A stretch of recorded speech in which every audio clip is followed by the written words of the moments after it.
السلام علیکم ورحمۃ اللہ وبرکاتہ۔ شعبان المعظم کا مہینہ، لوگوں کو اس مہینے میں یا اس میں آنے والی رات میں کیا کرنا چاہیے، کیا ان کے لیے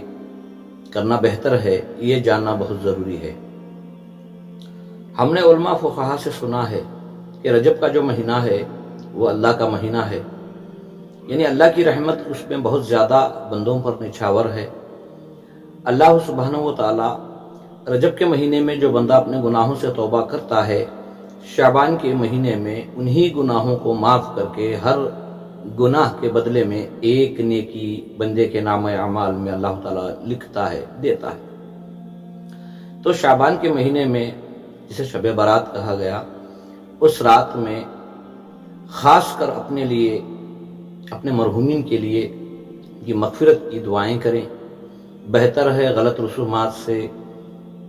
بہتر ہے کچھ بدعات و خرافات سے بچیں،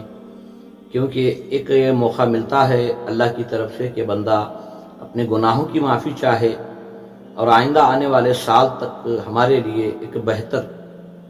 دعاؤں کے ذریعے جو آنے والی بلا یا بیماری یا مصیبتیں جو بھی ہماری زندگی میں ہیں تو اس سے نجات پائیں۔ یعنی یہ رات جو ہے شعبان المعظم کی،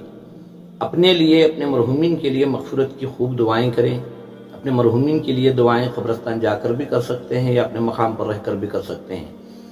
اور دوسرا، آئندہ سال تک ہمارے لیے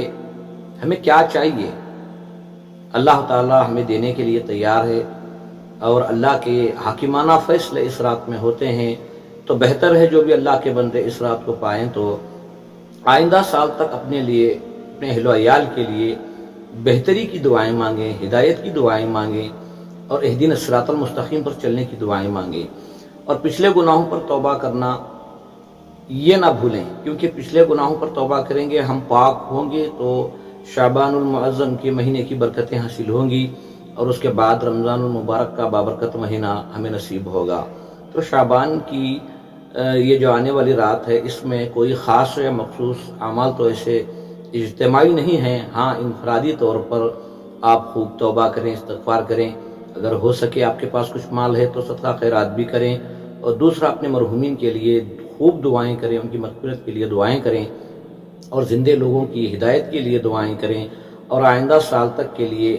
خیر کے فیصلے اللہ کی طرف سے ہوں، ایسی دعائیں کریں تاکہ ہمارے آئندہ سال تک آنے والے جو بھی ایام ہیں وہ ہمارے لیے شر سے، مصیبتوں سے، بیماریوں سے پاک ہو کر ایک اچھی ہدایت والی زندگی لے کر آئیں۔ بس دعا کرو اللہ تعالیٰ جہاں کہیں مسلمان پریشان حال ہیں تو اللہ ان کی پریشانیوں کو دور فرمائے،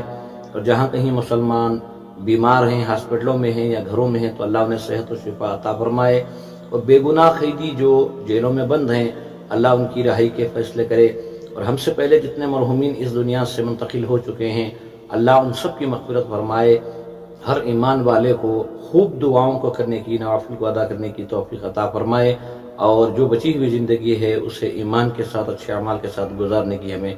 توفیق عطا فرمائے۔